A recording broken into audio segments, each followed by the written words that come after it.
Have you ever stopped to think that the very room where you seek rest and comfort might be silently working against your health and safety?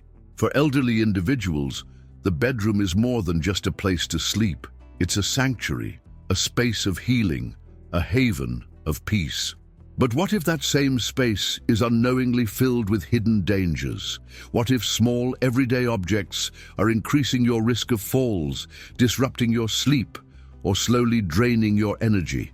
The truth is, many of us hold on to things without realizing the impact they have on our well-being, especially as we age.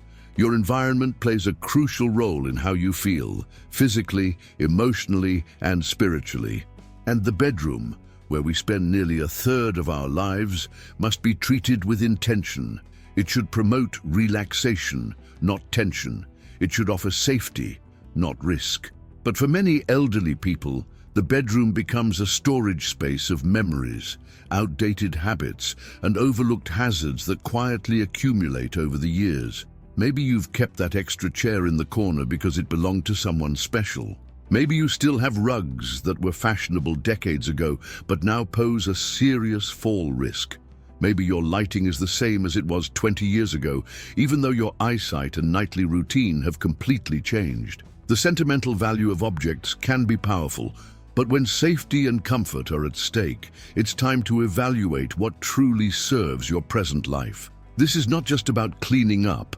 It's about reclaiming your space, your energy, and your peace of mind. It's about making intentional choices that prioritize health, mobility, and emotional balance. Every object in your bedroom either adds to your sense of well-being or takes away from it. And sometimes, the smallest changes can lead to the greatest improvements in your quality of life. If you or someone you love is over the age of 60, this message is especially important. With age comes wisdom, yes, but also new physical and mental needs that cannot be ignored. And yet, so many of us continue to live in spaces that no longer reflect the reality of our lives. It's not about letting go of the past, it's about adapting your home to better support your future. It's about knowing what to keep and what to remove so that your bedroom becomes a place that nourishes your spirit and supports your body. Are you ready to take a closer look? Are you ready to discover which 5 things you should remove from your bedroom right now to create a safer, calmer, and more balanced space? Because what you're about to hear may surprise you, and once you see it, you won't be able to unsee it. So before we go any further, I want to hear from you. Have you ever made changes to your bedroom that had a positive impact on your sleep or safety? Or maybe there's something you've been meaning to remove but haven't gotten around to yet. Share your thoughts in the comments below. I read every one of them, and your story could inspire someone else to make a life-changing decision. And if this message is resonating with you, even just a little, go ahead and hit that like button. It helps more people find this content and reminds the algorithm that this is a conversation worth having. Don't forget to subscribe and turn on notifications so you don't miss the upcoming videos we have planned, especially if you care about your health, your home, and the peaceful energy you deserve to live in. Now let's get into the 5 things you should remove from your bedroom as an elderly person, and why they matter more than you think. There is a strange irony that unfolds with time, how the things that once brought us comfort can quietly turn into the very source of our vulnerability. In the bedroom, a space designed for rest and renewal, there lies an object so ordinary that it escapes suspicion. We walk on it, we decorate with it, we even pass down stories attached to it. Yet, it harbors a hidden danger that most won't recognize until it's too late. The rug. Yes, the soft, inviting layer beneath your feet that promises warmth and familiarity, but whispers risk in every thread. You see, aging changes the way we interact with the world around us. What was once just a rug becomes an unpredictable terrain. Our feet don't lift as high as they used to. Our eyes don't catch the corners curling up or the fabric bunching in the middle. Our reactions aren't as quick when we stumble. That beautiful Persian rug, the one gifted on your wedding anniversary or bought during a dream vacation, may now be lying in wait to disrupt your peace in the most unforgiving way. Many elderly people suffer injuries not because they were careless, but because their homes no longer align with their needs. Bedrooms, in particular, become minefields of nostalgia, decorated in memories, but frozen in time. And time, though precious, carries with it the need for change. The rug, once a protector from cold floors, now becomes an unpredictable foe. One misstep in the dark, one hurried movement in the morning, and everything changes. A fall isn't just a fall. It's lost independence, a hospital stay, a long and difficult recovery. It's fear creeping into the place that should feel safest, but there's more to it than just the physical threat.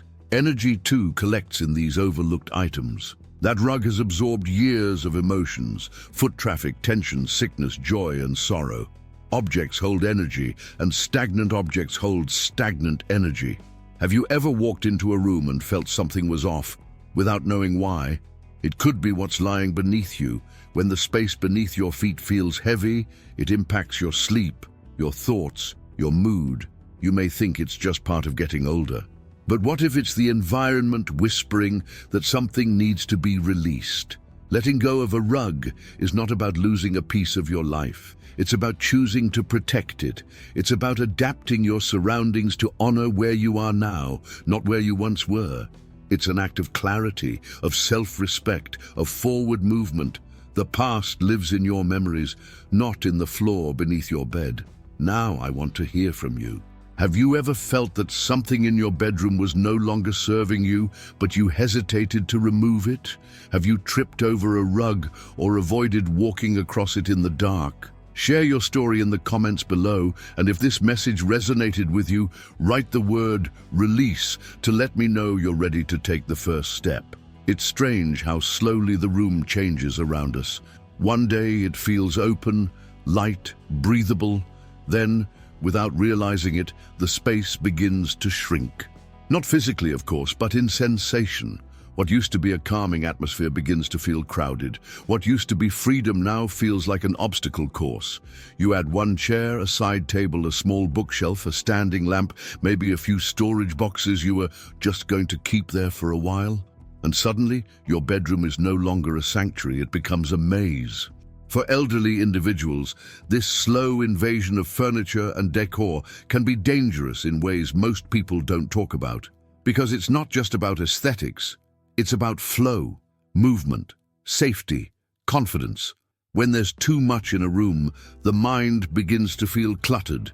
There's more to trip over, more corners to bump into, more visual noise that steals the brain's attention when it should be relaxed. And the truth is, the more objects that surround you, the less space you have to be yourself in your home. But there's another layer to this: energy. Not the kind you measure in watts or calories, but the kind that lingers, the kind that builds up silently and subtly over time. Every piece of unused furniture, every object that sits untouched for months, creates a stagnant pocket of energy. Your room begins to feel heavier, not just to walk through, but to wake up in, to rest in, to breathe in. And as you grow older, your body and spirit become more sensitive to these shifts. The bedroom should feel like a flow of fresh air, like a gentle exhale, not a weight pressing in from every wall. And yet, people often hold on to these items for emotional reasons. That chair belonged to your father. That lamp reminds you of the house you had before this one. That dresser still holds scarves you haven't worn in years but can't seem to let go of. Sentimental value is real, but so is the cost of letting the past dictate the way you live now. What served you at 40 might be burdening you at 70. The more things we hold on to physically, the more mental and emotional pressure we place on ourselves daily, even without realizing it. What's more, in moments of emergency, those seconds where a fast, clear path could mean everything, excess furniture becomes more than just a nuisance. It becomes a threat. Narrow walkways, sharp edges, blocked exits. These things may seem small until you need to move quickly, until your body needs freedom and your space offers resistance. Think of your bedroom as a mirror of your inner world. If the room is overfilled, chances are so is your mind. Simplifying the physical often leads to a powerful emotional release. And no, it doesn't mean erasing your memories. It means creating space for new ones. It means reclaiming peace, clarity, and movement. Now, I'd love to hear your thoughts. Have you ever looked around your bedroom and felt like it was closing in on you? Have you removed a piece of furniture and immediately felt lighter? If this part of the message resonated with you, comment the word space below and tell me what one object you're thinking about letting go of first. The bed is supposed to be the safest place in the entire house. It's the one space where the body can surrender, where the mind can shut off, where rest is no longer a luxury but a necessity. And yet, for many elderly individuals, the bed itself becomes a quiet adversary, unnoticed until the body struggles to rise, until the knees hesitate to bend, until the back sends signals of pain that weren't there before. A place that once represented comfort and renewal begins to whisper discomfort, stiffness, even fear. You might not think about the height of your bed until the moment it becomes a daily obstacle. Too low, and it feels like climbing out of a pit, forcing weakened legs and aching joints to strain just to stand. Too high, and suddenly you're balancing on the edge of a fall, your feet dangling, your core tense, your sense of security compromised. And yet most people never question their bed because it's always been there, faithful and familiar, part of the landscape of their nightly routine. But time changes the relationship between body and bed. What once welcomed you now resists you. It's not just the height, it's also the mattress. A sagging, overstuffed or outdated mattress can silently distort your posture, pinch your nerves or trap you in a dip that your muscles are no longer strong enough to escape easily. You might think you're getting rest, but in reality, you're waking up more exhausted, more sore, more disconnected from your physical center. It doesn't help that many older mattresses are filled with synthetic materials that disrupt your temperature regulation, your breath, your energy. If your sleep feels shallow, if your dreams feel broken, maybe it's not your mind, it's your mattress.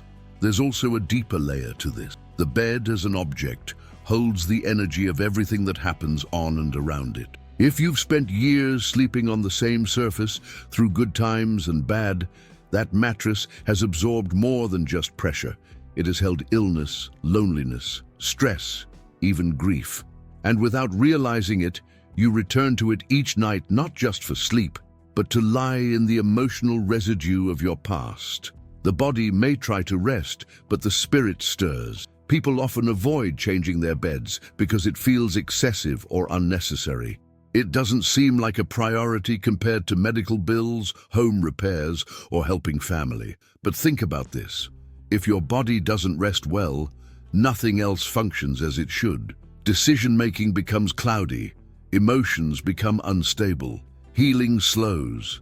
Your bed is the launch pad of every day. If it's not supporting you, everything else suffers quietly behind the scenes. It may be time to rethink what you're sleeping on, not as a luxury, but as a foundation for longevity, energy, and safety.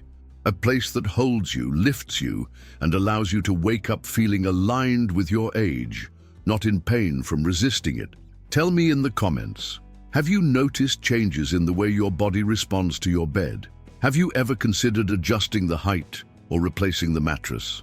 If this message struck a chord with you, comment the word support and tell me what part of your sleep experience you'd most like to improve. There's something almost comforting about the hum of a heater or the gentle warmth of an electric blanket on a cold night. That subtle wave of heat feels like a hug after a long day, especially when age makes you more sensitive to cold. But not everything that brings comfort is harmless. In fact, some of the most dangerous things in an elderly person's bedroom are those that seem the most helpful. And among these quiet threats, heat sources, especially outdated or misused ones, are some of the most underestimated. The body, as it ages, becomes less efficient at regulating temperature. A room that feels chilly to one person might feel neutral to another. So it's natural to turn to devices that provide consistent warmth. But electric blankets, space heaters, old radiators, These aren't just cozy accessories. They are potential hazards, hiding in plain sight. You may not notice their danger until it's too late. A worn-out cord, a faulty thermostat, or even a moment of forgetfulness can transform your bedroom from a place of rest to a site of risk. What's more, the skin of an elderly person becomes thinner and more fragile over time. What feels like gentle warmth at first can quickly become an unnoticed burn, especially if sensation is reduced. Many people fall asleep with electric blankets left on high, not realizing that prolonged exposure can lead to skin damage or even internal overheating. And that's without mentioning the more severe risk, fire. Each year, thousands of household fires are started by heating equipment. In bedrooms, these fires often start silently while the homeowner sleeps. But it's not just about safety. Constant artificial heat, especially from older electric devices, can disturb the body's natural rhythms. It interferes with your circadian system, drying out the air and your skin, making breathing more difficult and sometimes leading to dehydration overnight. You wake up feeling tired, even though you slept for hours. That exhaustion lingers throughout the day, masking itself as part of aging when it may simply be the environment not supporting your healing. There's also an energetic layer to this. Heat is active energy. When it's unbalanced, too constant, too intense, it creates restlessness in the space. You might find it harder to settle your thoughts, to fall asleep peacefully, or to maintain a calm state of mind in your room. An overstimulated room is not a restful room. And if your heat sources are constantly working against your body's needs, the space becomes energetically misaligned. Of course, warmth is important, but it must be safe, measured, and in tune with your body, not dictated by outdated habits or devices that no longer belong in your sanctuary. Sometimes, the most dangerous object in a room is the one you trust too much simply because it's always been there. Now, I want to hear from you. Have you ever used an electric blanket or heater and felt uneasy afterward? Or have you noticed your sleep feeling disrupted but never connected it to the temperature in the room? If this made you reflect, drop the word warmth in the comments and tell me how you keep your room comfortable through the night. It's easy to forget about the things we don't see. We walk past them every day. We live with them. We step over them in the dark without thinking twice. And yet, some of the most dangerous objects in your bedroom don't make a sound, don't move, and don't even seem alive until they are, until they spark, until they trip you, until they remind you that what we ignore often has the most power over us. Wires, cords, those long tangled extensions of your electronics, hiding behind furniture, creeping along the floor, coiled like snakes waiting for a misstep. In the bedroom of an elderly person, these cords can be especially hazardous. With reduced mobility, slower reflexes, and compromised balance, a simple step onto a loose cable can cause a fall with devastating consequences.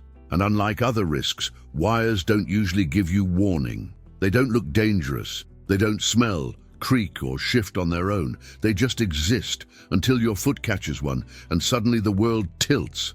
But there's more to this than tripping hazards. Old electrical cords, especially ones from devices you've had for many years, can degrade silently.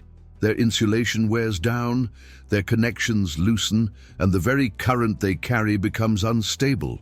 One tiny spark behind a nightstand can ignite dust, fabric, or even an old rug you've kept for sentimental reasons. Fires caused by electrical faults are not just possible, they're common. And in bedrooms, where most people are unaware and vulnerable, they become deadly. Now think about how many cords are plugged in around your bed right now. A lamp, a phone charger, perhaps an electric blanket, a radio or TV, maybe even a diffuser or fan. Every one of those items draws power through a cord that must be managed, respected, and secured. When they're tangled, looped under rugs, pressed against furniture, or stretched across walking paths, the risk multiplies. Yet we allow these silent hazards to stay because they feel necessary, because convenience always wins, until it doesn't. Even from an energetic standpoint, cords are messy. Literally. They clutter the visual and spiritual flow of a room. They add chaos where there should be calm. Every wire is a connection, yes, but when there are too many, or when they're disorganized, they disrupt more than your feng shui. They pull your attention in subconscious ways. They create micro-stresses. Your mind doesn't consciously register, but your nervous system absolutely feels. Your sleep can be lighter, your dreams more agitated, your body less relaxed. Not because of a nightmare, but because of the tangled energy in the room itself. So the question becomes, are you willing to look down, to really see what's snaking beneath your feet, behind your dresser, beside your bed? Because awareness is the first step to change, and safety begins with visibility. Now I want to hear from you. Have you ever tripped over a cord, or noticed your bedroom feels cluttered, even when everything seems in place? Comment the word unplug if this opened your eyes, and share what device or wire you think needs to go first. Your story might help someone else stay safe. There's something deeply symbolic about a mirror. It reflects not just your image, but the space you live in. It multiplies light, amplifies movement, and at times holds a presence in the room that feels almost alive. In many cultures, mirrors are seen as portals, gateways to energy, emotion, and even memory. But what happens when that reflection no longer offers clarity, but confusion? What if the very object designed to show you the truth becomes a source of distortion? For elderly individuals, the placement and presence of mirrors in the bedroom can have surprising and unsettling effects.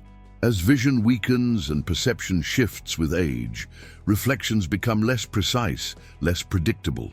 In the quiet hours of the night, a glimpse of movement in the mirror, a passing shadow, the glint of moonlight, a reflection that seems out of place, can trigger confusion, even fear. The brain, already working harder to interpret its surroundings in low light, can mistake reflection for reality, and suddenly, a peaceful room takes on an eerie quality.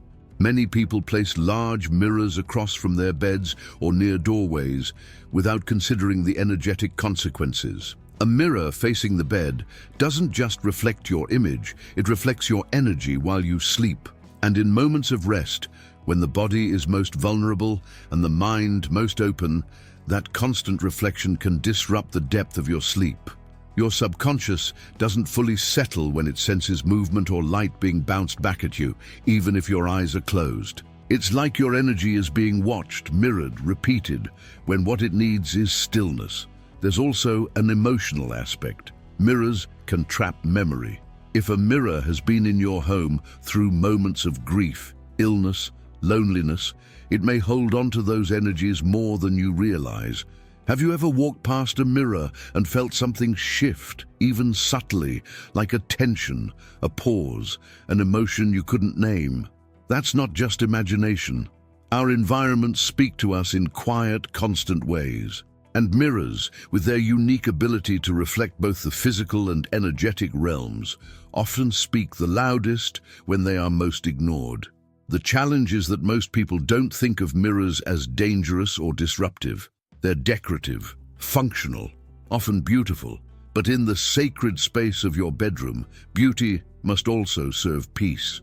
If a mirror adds light, enhances openness, and reflects something joyful, wonderful.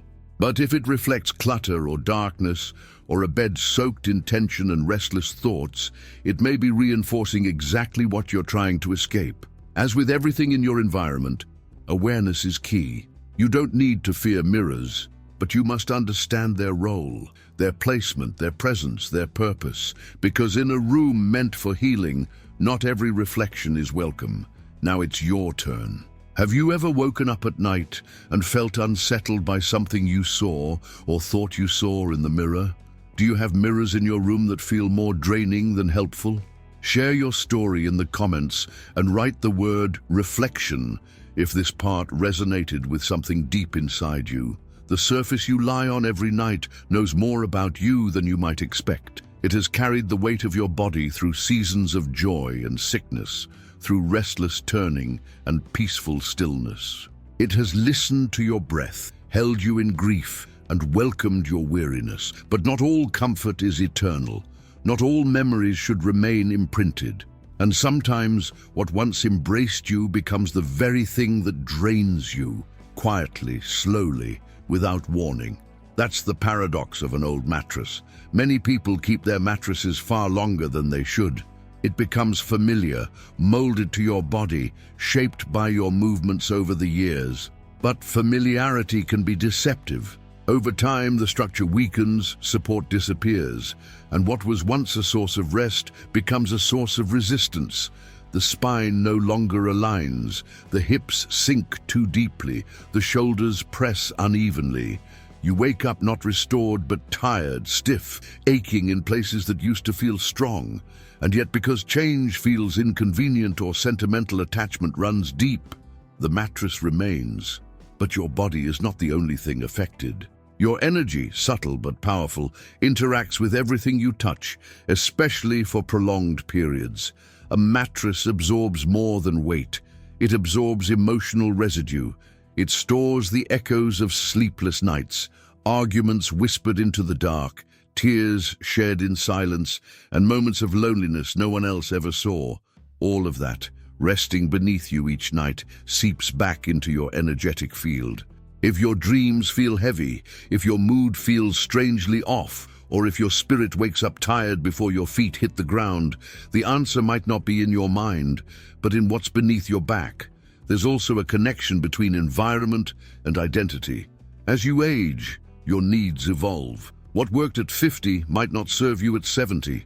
Your back might need firmer support. Your sleep might depend on better temperature regulation or reduced pressure points. But because the mattress doesn't scream, because it stays silent, we convince ourselves it's still fine. We tolerate the small discomforts, the slight imbalances, without realizing they accumulate. They become part of our normal when they should never be. Sleep is not a luxury. It's the cornerstone of healing, the reset button of the body and soul. A mattress is not just a piece of furniture, it's a partner in your journey toward well-being. And if that partner no longer lifts you, no longer supports your rest or holds your peace, then it's time to ask yourself, what am I holding on to and why? Now I'd love to hear from you. Have you had the same mattress for over a decade? Have you noticed your sleep quality changing but never questioned the surface beneath you? If this part of the message made something click, comment the word restore and share how your sleep has felt lately. Your insight might help someone else finally give themselves permission to rest the way they deserve. There's a strange comfort in decorating the space above your bed. A painting, a shelf, a frame filled with memories. These things give your bedroom personality, make it feel like your own. But there's something few people think about when they hang objects above the very place where their body lies still and exposed each night. And it's this: what happens when the things you've placed to bring beauty begin to carry risk? What happens when the calm of your sanctuary is silently threatened by what hangs just inches above your sleeping head? For many elderly individuals, even the smallest unexpected event can trigger a dangerous situation. A slight tremor, a loose screw, the natural decay of an old frame hook. These things don't seem urgent until they are.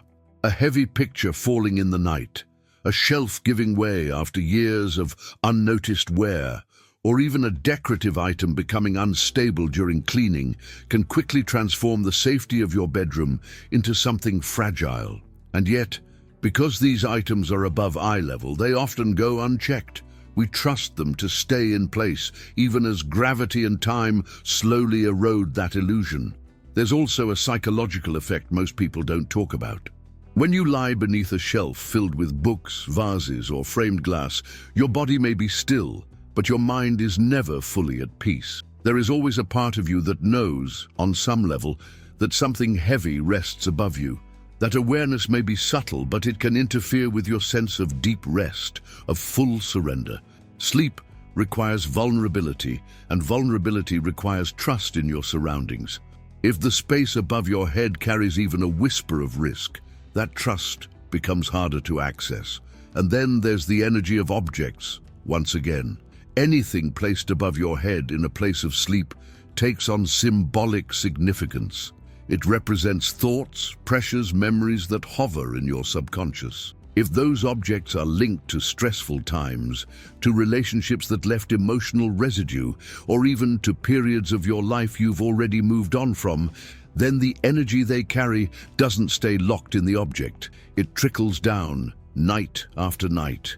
You may think you're simply resting beneath a beautiful canvas or an old wedding photo, but your spirit may be processing more than you realize. Sometimes, the most powerful shift we can make is also the simplest, not dramatic, not expensive. Just removing what no longer supports safety or peace.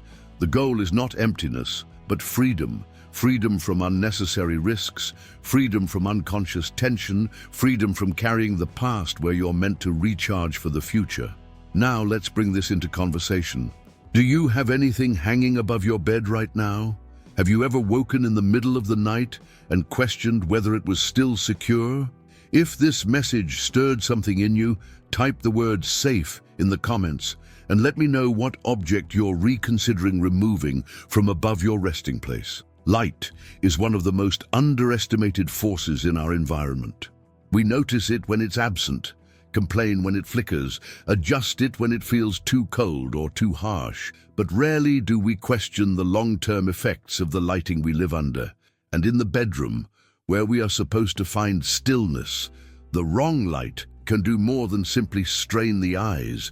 It can confuse the brain, disrupt the nervous system, and quietly interfere with the body's natural cycles. For elderly individuals, this disruption can be even more profound. What once was a minor discomfort becomes a nightly obstacle between the body and true rest. Harsh overhead lighting, overly bright bedside lamps, or even cool-toned LED bulbs can all have invisible consequences. These types of light overstimulate the senses, sending signals to the brain that it's still daytime, even when the body is pleading for sleep.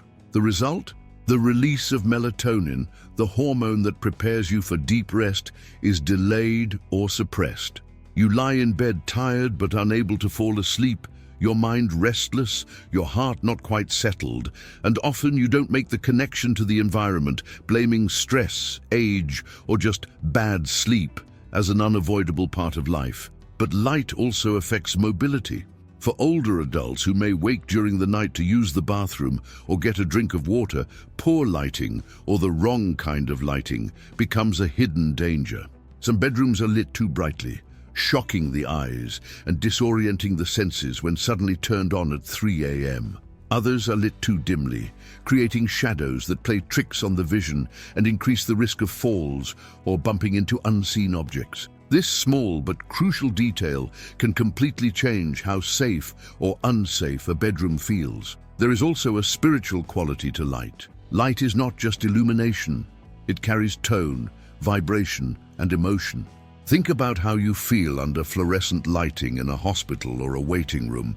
Now compare that to the feeling of a candle's glow or the golden hue of a sunset through sheer curtains. The quality of light impacts your state of mind, your heart rate, your inner stillness. If your bedroom feels sterile, tense, or emotionally flat, your lighting may be part of the story. And let's not ignore the clutter of artificial lights, the blinking indicators on chargers, the glowing buttons on remotes, the faint blue light from electronics left on standby. These fragments of light seem small, but your brain notices all of them. At night, even the tiniest source of illumination can interfere with the body's transition into deep, healing sleep. And the more these points of light are ignored, the more they weave themselves into your sleep cycle, disrupting dreams, waking you too early, or making it harder to fall back asleep. Now, it's your turn to share. How is the lighting in your bedroom? Have you noticed a difference in your sleep when the light feels too strong or too cold? If this part made you reflect, drop the word "light" in the comments and tell me one small change you might make to help your room feel softer, safer, and more peaceful at night. If you've made it this far, it means something in this message spoke to your heart. And now we want to hear from you. How did this video touch you? What part made you reflect, pause, or see your bedroom in a new light? Share your thoughts in the comments below. We read every single one, and your experience might be exactly what someone else needs to read today.